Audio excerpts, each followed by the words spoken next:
Сайн бацгаана уу? Их нүүдэл сургалтын системд оруулсан хичээлийн хуваарийг сургалтын менежер хэрхэн батлах тухай заавар оруулж байна. За менежер өөрийнхөө ихээр системд нэвтэрч орно.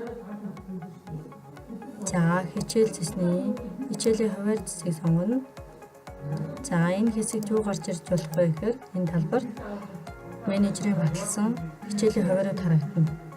За багш нарын оруулсан хичээлийн хуваарийг энэ үйлдэлцэсний хуваар батлах туслах хэсгийг сонгож өгнө. За энэ дээрээс ээлжээ сонгоно. Энд юуг анхаарах вэ гэхээр хэрвээ анги удирдсан багш нар ангийнхаа хуваарийг оруулаад өгсөн тохиолдолд ангиа сонгоод тухайн анги дээр оруулсан хувааруудыг харж болно. За хэрвээ сонгон судлага болон холимог бүлгээр хичээлж байгаа тохиолдолд тухайн мэргэжлийн багшийг сонгоод оруулсан хувааруудыг ингээд менежер харж болно.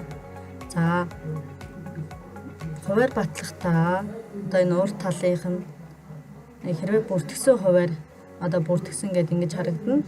За чеклээд батлах төвчд арчна. Хэрвээ цуцлсан тохиолдолд бүртгэсэн хуваар болон баталсан хуваарыг цуцлах тохиолдолд чеклээд цуцлах төвчд арчна. За ангиас солигдчихна. Мөн устгаж болно. Ямар тохиолдолд устгах вэ гэхээр ер нь бол чеклээд за энэ хоёр хуваарийг устгая гэж үзэх юм бол энэ дээр менежер нэвтрхнэр нууц үгээ бас оруулж өгч устгах гэсэн үг. Гэхдээ энэ зэсийг устгах зэсийг аль болох ашиглахгүйгээр цуцлах зэсээ ашиглаад явбал ер нь бол зүгээрээ. Яагаад гэвэл баталсан хуваарийг устгаж байгаа тохиолдолд тухайн багшийн бүртгэсэн эрс болон тэмдэглэл журналын хэсгүүд болохоор давхар устгах учраас устгахыг ашиглахгүйгээр цуцлах зэсийг сонгоод ашиглуулах зүгээрээ. Мөн энэ дээр юуг анхаарч болох вэ гэхээр менежерүүд хичээлийн үргэлжлэх хугацаа буюу 1-р улиралд үргэлжлэх хугацаануудыг анзаарна. За энд болохоор 9 сарын 1-ээс 11 сарын 12 байна. Энэ 9 сарын 1-ээс 12 сарын 12 ингээ байгаа тохиолдолд энэ хуваар буруу байна гэсэн үг.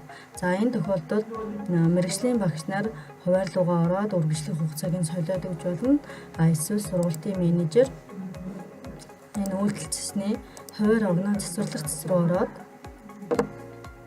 за ээлжээ сонгоод өгье. Энэ дээрээс он сараа харна гэсэн үг. Жишээ нь энэ 11 сарын 12 байгаа учраас